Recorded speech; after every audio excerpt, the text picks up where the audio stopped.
Je m'appelle John Jairo Velázquez Vázquez, mais dans les rues de Medellín, tout le monde m'appelait Popeye.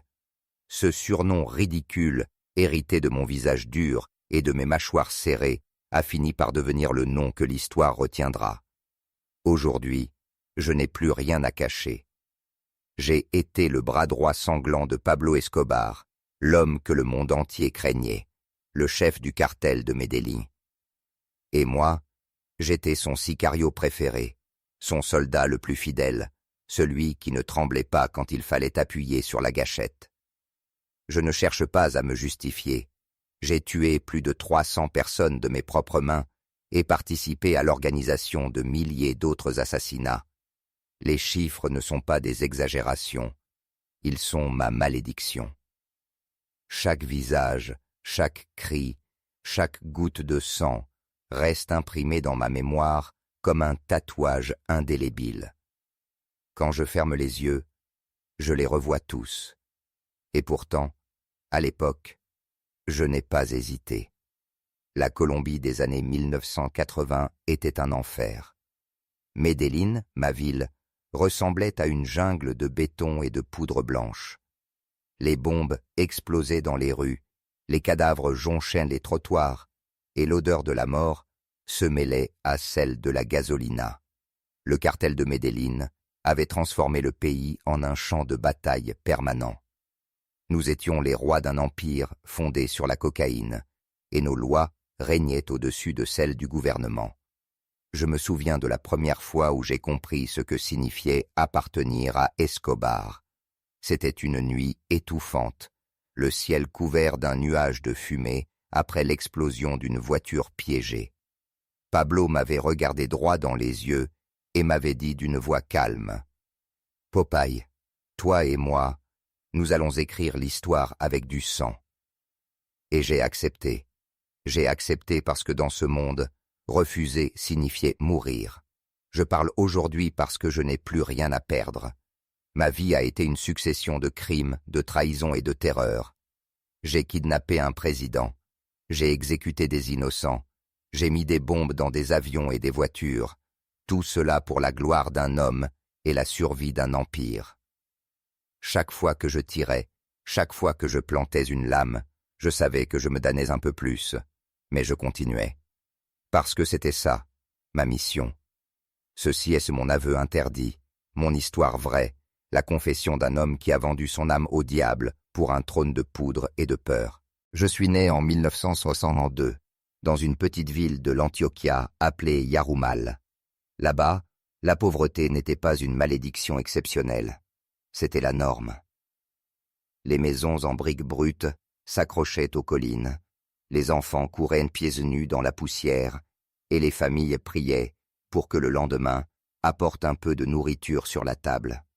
Ma famille ne faisait pas exception. Nous n'étions ni pires ni meilleurs que les autres, simplement pauvres, vulnérables, exposés à la brutalité du monde. Dès l'enfance, j'ai compris que la vie n'était pas une promesse de justice. Mon père, un homme rude et souvent absent, ne savait pas offrir autre chose que des ordres. Ma mère, elle, portait tout le poids de la maison. Les mains fissurées par le travail, le visage marqué par la fatigue. Dans leurs regards, je ne voyais pas de rêve, seulement une lutte quotidienne pour survivre. Et moi, au milieu de ce chaos, je grandissais avec une rage sourde. Je me souviens d'un soir où un voisin, ivre, a battu sa femme devant tout le quartier. Les cris résonnaient dans la nuit, personne n'osait intervenir. J'avais 10 ans, et ce fut la première fois que j'ai ressenti cette brûlure, l'impuissance. Ce sentiment qui m'a poursuivi toute mon adolescence, comme une ombre me répétant que je n'étais rien, qu'aucune autorité ne me protégerait jamais. Dans ces instants, une graine s'est plantée en moi, la graine de la violence. À l'école, je n'étais pas un élève brillant. J'avais de l'intelligence mais pas de patience. Les professeurs parlaient de discipline, de règles, mais tout ce que je voyais, c'était des murs sans issue. Je préférais les rues, les petits boulots, les bagarres. Là, au moins, j'existais. Chaque coup reçu, chaque coup donné, me rappelait que je pouvais survivre. Et survivre, c'était déjà un luxe. Mon adolescence a été façonnée par la violence quotidienne de Medellín. Dans les années 1970, la ville commençait à devenir le terreau du futur cartel. La cocaïne circulait déjà, les armes aussi. Les policiers étaient corrompus, les politiciens achetés. J'observais ce monde en silence, avec un mélange d'admiration et de haine. Je voyais des hommes puissants rouler dans de grosses voitures, entourés de femmes, respectés par la foule. Et je voyais ma mère compter les pièces de monnaie pour acheter du riz. Petit à petit, j'ai compris que l'avenir ne m'offrirait rien si je restais honnête. L'école ne m'ouvrirait pas de porte, la loi ne me protégerait pas, et la religion ne me donnerait pas à manger. Alors, j'ai commencé à rêver d'une autre vie. Une vie où je ne serais plus invisible, où je pourrais imposer ma volonté. Une vie où l'impuissance serait remplacée par la peur que j'inspirerais aux autres. C'est cette soif de reconnaissance, ce désir d'échapper à la misère, qui m'a rendu vulnérable aux promesses du monde criminel. Quand un homme n'a rien à perdre, il devient dangereux. Moi, adolescent de Medellín, je n'avais rien, et je voulais tout. Je n'avais pas 20 ans quand Medellín m'a tendu son piège. À cet âge, certains jeunes pensent encore à l'université, aux amours d'adolescence, aux rêves innocents. Moi, je pensais à l'argent, aux armes et à la manière d'imposer ma place dans un monde qui ne voulait pas de moi.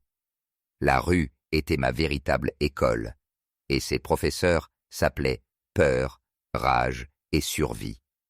C'est dans ces rues que j'ai rencontré mes premiers mentors, pas des hommes en costume, pas des professeurs, des voyous, des contrebandiers, des petits criminels qui connaissaient que les chemins obscurs de la ville. L'un d'eux, surnommé El Negro, m'a repéré après une bagarre. Il a vu dans mes yeux quelque chose que d'autres n'osaient pas affronter, une détermination froide, presque animale. Il m'a approché, et en quelques mots, il m'a ouvert une porte vers un monde que je croyais jusque-là réservé à des légendes. Tu veux de l'argent, gamin? Tu veux que les gens te respectent? Sa voix portait la promesse d'un avenir différent, et il avait raison. Je voulais tout cela. Grâce à lui, j'ai franchi les premiers pas vers l'univers des sicarios. Ce n'était pas encore Escobar, pas encore le sommet, mais c'était l'antichambre, petits vols, escortes armées, livraison de paquets mystérieux. Chaque mission me donnait l'adrénaline que j'avais cherchée toute ma vie. Je n'étais plus invisible. Dans certains quartiers, les gens commençaient à murmurer mon nom. C'était suffisant pour nourrir mon ego et apaiser mes humiliations d'enfant. Puis, un soir, El Negro m'a conduit dans une finca isolée, à la périphérie de la ville. Là, pour la première fois, j'ai vu de près l'un des hommes de confiance de Pablo Escobar. Je n'oublierai jamais ce moment. Les voitures de luxe stationnées devant la maison, les gardes armés jusqu'aux dents, les regards perçants qui évaluaient chaque geste. Je n'étais qu'un gamin, mais ce soir-là, j'ai senti que je mettais un pied dans un univers qui me dépasserait bientôt. L'homme qui m'a reçu ne m'a pas posé de questions banales. Il voulait savoir si je pouvais tuer. Pas demain, pas dans une semaine. Maintenant. Son regard me transperçait, comme s'il cherchait dans mes entrailles la réponse. Je n'ai pas flanché. J'ai dit oui, parce qu'au fond de moi, j'avais déjà franchi cette ligne bien avant d'avoir une arme entre les mains. Ce fut le véritable point de non-retour.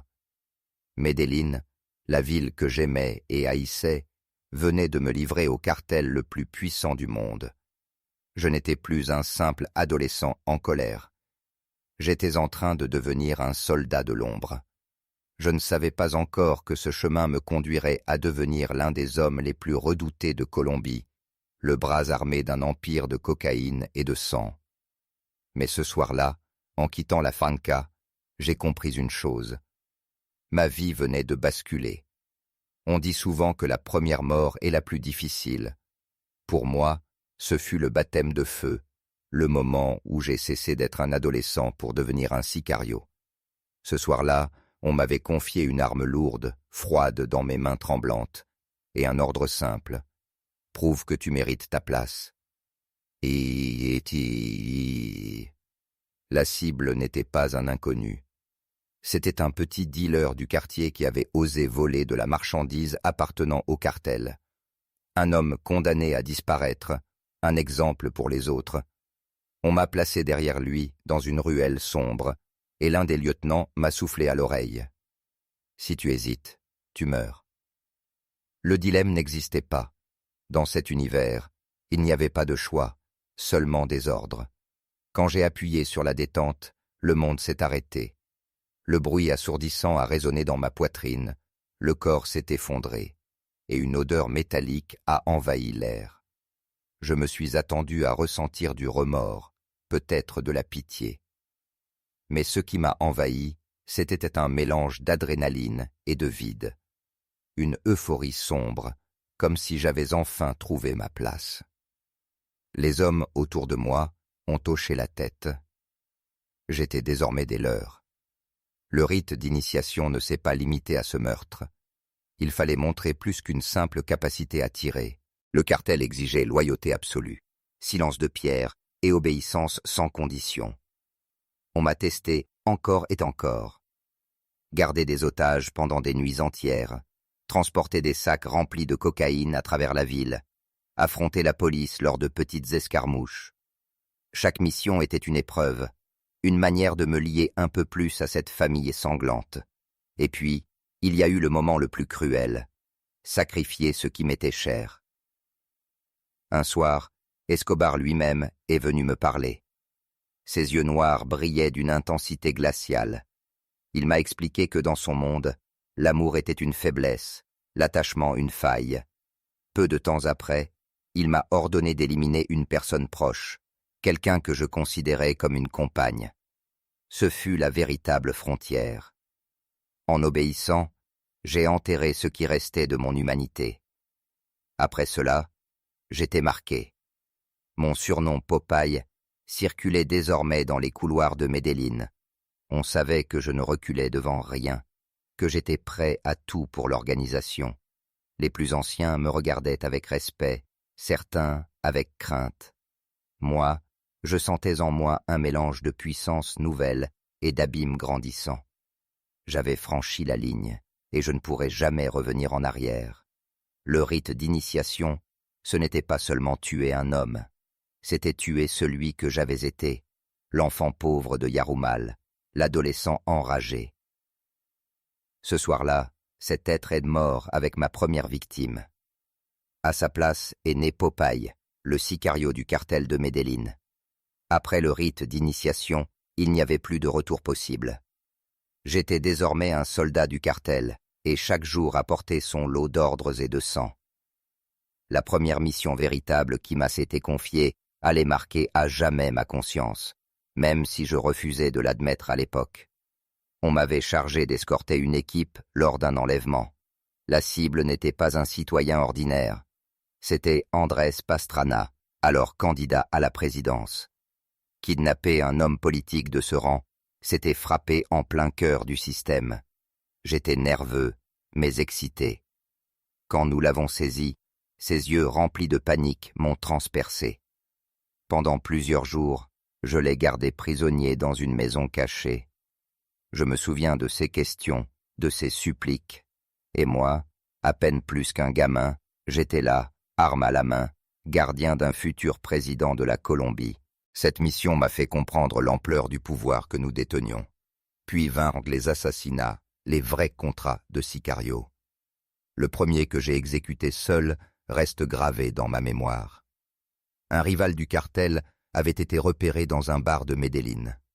J'ai attendu dans l'ombre, le cœur battant si fort que j'entendais son écho dans mes tempes. Quand il est sorti, j'ai tiré. 3 balles. Le silence après les détonations était plus terrifiant que le bruit lui-même. Le corps s'est affaissé, et moi, je suis resté là une seconde de trop, fasciné par ce que je venais de faire. Ensuite, J'ai couru, pas par peur de la police, mais par peur de moi-même. Mais le cartel n'avait pas besoin de remords. Il avait besoin d'efficacité. Et très vite, je me suis adapté. J'ai appris à ne plus trembler, à ne plus entendre les cris, à considérer chaque exécution comme une tâche à accomplir, comme on accomplit un travail de maçon ou de mécanicien. La différence, c'est que mon métier consistait à ôter des vies. Les missions se sont enchaînées. Éliminer des policiers trop curieux, faire disparaître des informateurs, punir ceux qui osaient trahir. Chacune de ces actions renforçait ma réputation. Dans les quartiers, mon nom circulait comme une légende naissante. Les mères disaient à leurs enfants « Ne croise pas le regard de Popeye ». Et moi, je me gonflais d'orgueil. Je n'étais plus l'enfant humilié par la misère, ni l'adolescent invisible. J'étais devenu une arme humaine. Le cartel m'offrait de l'argent, des voitures, des femmes, mais surtout ce que j'avais toujours désiré, le respect. Chaque mission sanglante cimentait ma place dans cette armée de l'ombre. Pourtant, au fond de moi, une fissure grandissait. Chaque nuit, quand je fermais les yeux, je revoyais les visages, les gestes, les chutes des corps. J'essayais de me convaincre que c'était nécessaire, que je n'étais qu'un soldat exécutant des ordres. Mais une voix, faible, me murmurait que j'étais en train de vendre mon âme. Alors je buvais, je m'abrutissais, je riais plus fort que les autres pour faire taire cette voix. Ces premières missions sanglantes m'ont transformé. Elles m'ont brisé et reconstruit en même temps. Je n'étais plus un homme. J'étais un outil au service de Pablo Escobar. Et dans ses yeux, j'avais enfin trouvé la reconnaissance que je cherchais depuis toujours. Chaque mission réussie me rapprochait un peu plus du cœur du cartel. Pablo Escobar n'était pas un homme qu'on approchait facilement. Il observait, il testait, et il ne gardait près de lui que ceux qui prouvaient une loyauté et une efficacité absolue. Moi, j'avais franchi ce seuil. Peu à peu, je suis devenu l'un de ses sicarios favoris, celui à qui il confiait les tâches les plus sensibles. À Medellín, les années 1988 et 1989 furent un déluge de feu. Le cartel avait déclaré la guerre à l'État colombien. Les juges, les procureurs, les journalistes, personne n'était intouchable. Et moi, j'étais au premier rang de cette croisade sanglante. Le jour où nous avons planifié l'assassinat de Luis Carlos Galán, candidate à la présidence et ennemi juré du cartel, j'ai compris que nous ne combattions plus seulement pour l'argent, mais pour la survie même de notre empire. L'ordre est venu d'en haut. Galán devait mourir. J'ai participé à la logistique, aux préparatifs, aux armes fournies aux tueurs. Quand j'ai appris sa mort, abattu devant une foule en 1989, je n'ai pas ressenti de fierté, seulement un vertige. Nous étions capables de tuer l'avenir de la Colombie d'un simple ordre. Mais ce n'était qu'un début. Quelques mois plus tard, Escobar a décidé de frapper encore plus fort. Le vol Avianca 203, un Boeing explosé en plein ciel avec plus de 100 innocents à bord, fut l'un des crimes les plus terribles du cartel. Officiellement, c'était pour éliminer un candidat politique embarqué sur ce vol. En réalité, c'était un message. Personne n'était à l'abri. Moi, j'ai contribué à cette opération, en livrant les explosifs, en organisant la fuite des complices. Lorsque j'ai vu les images de l'avion réduit en cendres, j'ai compris que nous avions franchi un seuil irréversible. Le sang des innocents maculait désormais mes mains, et rien ne pourrait jamais l'effacer. À cette époque, ma vie ressemblait à une spirale de pouvoir et de violence. J'avais des voitures de luxe, des maisons, des armes. Les femmes venaient d'elles-mêmes, attirées par l'aura de danger qui m'entourait. Dans les fêtes organisées par le cartel, nous trinquions au champagne pendant que des orchestres jouaient, entourés de danseuses et de cocaïne. Mais derrière ces rires et ces excès, je savais que chaque sourire pouvait cacher un traître, que chaque main tendue pouvait être celle d'un futur assassin. Escobar me considérait comme son fils spirituel. Il me confiait des secrets, des missions stratégiques. Être si proche de lui, c'était goûter au pouvoir absolu. Mais c'était aussi porter une croix. Parce que dans ce monde, la loyauté se payait de sang, et la moindre erreur signifiait la mort. Mon ascension n'était pas seulement un triomphe, c'était aussi un enfermement.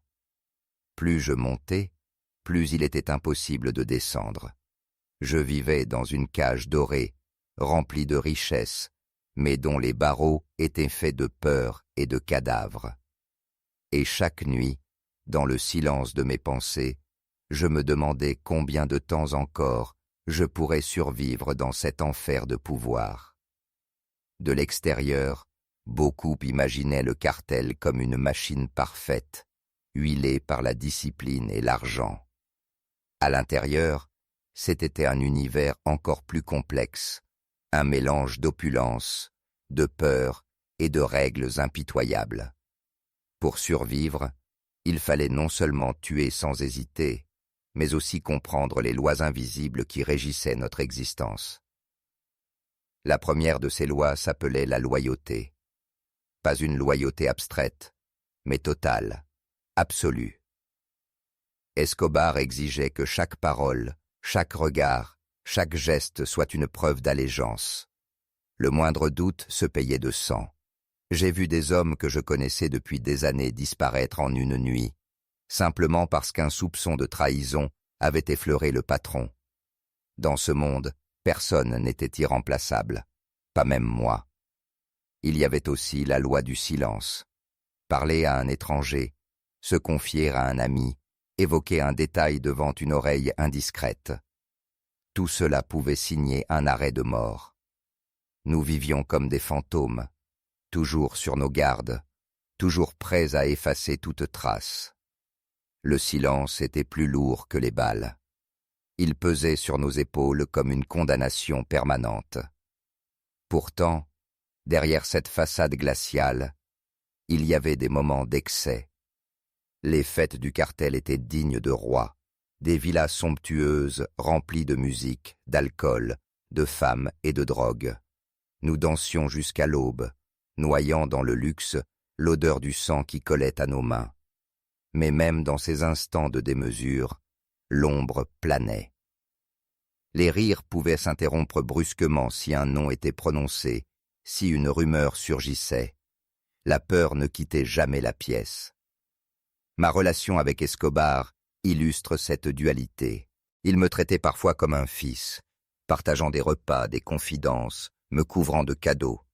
Mais je savais qu'il pouvait aussi me sacrifier à tout instant. Son regard contenait à la fois la chaleur d'un mentor et la froideur d'un bourreau. Cette ambivalence était notre quotidien. Aimer un homme qui pouvait nous détruire. L'épisode le plus cruel fut celui de ma compagne. Escobar, méfiant, craignait qu'elle ne devienne une faiblesse, un maillon fragile. Il m'a ordonné de la tuer. J'ai obéi. Parce que dans le cartel, refuser un ordre revenait à signer son propre arrêt de mort. Ce jour-là, j'ai franchi une nouvelle étape. J'ai prouvé que je pouvais sacrifier mes propres sentiments pour l'organisation. Mais dans le silence de la nuit, ses yeux hantés revenaient me tourmenter. La vie interne dans l'organisation était une contradiction permanente. Nous avions tout, argent, armes, pouvoir, respect. Mais nous n'avions rien, pas de paix, pas de confiance, pas d'avenir. Chaque jour pouvait être le dernier, chaque sourire pouvait cacher une lame. Nous vivions dans l'abondance, mais nous étions déjà morts à l'intérieur. C'était ça, notre enfer doré. À mesure que je grimpais dans la hiérarchie du cartel, j'ai découvert que notre guerre n'était pas seulement une lutte contre la police ou les cartels rivaux. Non, elle se jouait aussi dans les coulisses du pouvoir, palais gouvernementaux, bureaux feutrés de politiciens, salons privés de juges et de ministres. Là, loin des balles et des bombes, se décidaient les véritables alliances qui nous protégeaient ou nous condamnaient. Escobar savait que l'argent ouvrait toutes les portes. J'ai vu de mes propres yeux des enveloppes pleines de billets passer d'une main à l'autre. Un procureur devenait soudainement aveugle. Un policier oubliait un mandat. Un ministre changeait de discours. Tout avait un prix, et le cartel le payait sans sourciller. Ceux qui refusaient, eux, finissaient au cimetière. La formule était simple, plata o plomo, l'argent ou le plomb. L'épisode qui m'a marqué le plus fut celui de Luis Carlos Galán. L'ordre de l'exécuter venait d'Escobar, mais dans l'ombre, certains politiciens avaient aussi intérêt à sa disparition. J'ai compris alors que nous n'étions pas seuls à salir nos mains. Derrière leurs costumes et leurs discours, les élites du pays participaient au même jeu sanglant. Ils n'étaient pas moins coupables que nous, seulement mieux habillés. Puis il y eut l'affaire du ministre Alberto Santofimio Botero. Pour nous, il était un allié discret, un homme de pouvoir prêt à soutenir Escobar dans l'ombre. Mais avec le temps, son nom fut associé directement au complot visant Galán. Moi-même, plus tard, en prison, je fus convoqué à témoigner contre lui. Ce fut un choc. Réaliser que mes aveux serviraient à abattre un homme politique, jadis protégé par notre silence. Le cartel avait pénétré si profondément les institutions que je n'arrivais plus à distinguer la frontière entre crime organisé et État. Ces coulisses du pouvoir m'ont appris une vérité cruelle. Nous, sicarios, n'étions que des pions, des exécutants, des ombres envoyées pour frapper, intimider, tuer. Mais les véritables maîtres du jeu restaient invisibles. Des hommes en cravate, confortablement assis dans leur bureau, manipulaient nos destins comme on déplace des pièces d'échecs. Nous risquions nos vies chaque jour, pendant qu'eux gardaient les mains propres. Un soir, dans une réunion secrète, Escobar m'a confié « Popeye, n'oublie jamais, les vrais ennemis ne sont pas dans la rue, ils sont assis au Congrès. » Ces mots résonnent encore en moi, car il avait raison. Derrière les fusillades et les explosions se cachait un réseau d'intérêts, de complicité, d'accords secrets. Et nous n'étions qu'un rouage dans cette immense machine de corruption. Découvrir cela ne m'a pas libéré. Au contraire, cela m'a enchaîné davantage, parce qu'en comprenant que je n'étais qu'un pion, je savais aussi qu'on pouvait me sacrifier à tout moment. La chute d'un empire ne se produit jamais en un seul instant. Elle commence par des fissures invisibles, des rumeurs de trahison, des regards méfiants. Dans le cartel de Medellín, ces fissures se sont transformées en crevasses à la fin des années 1980.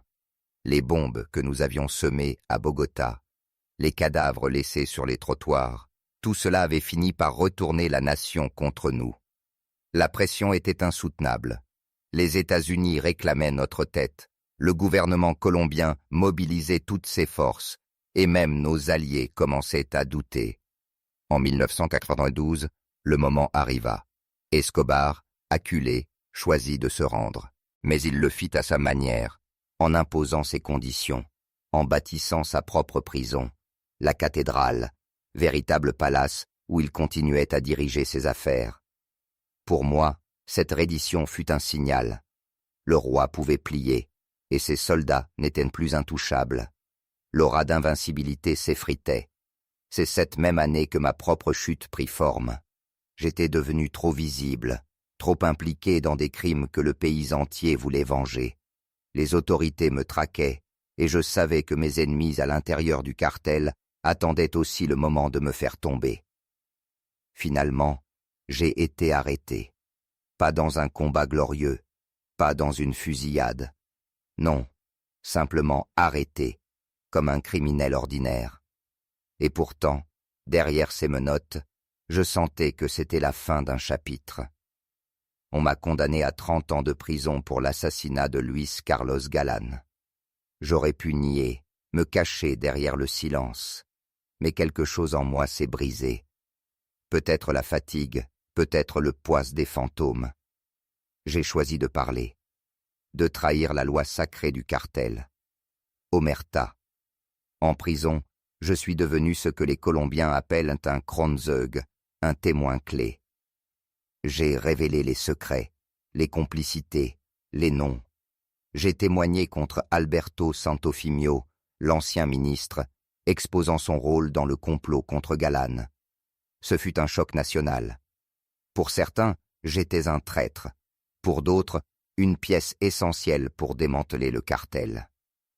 Moi, je savais seulement que je venais de sceller mon destin.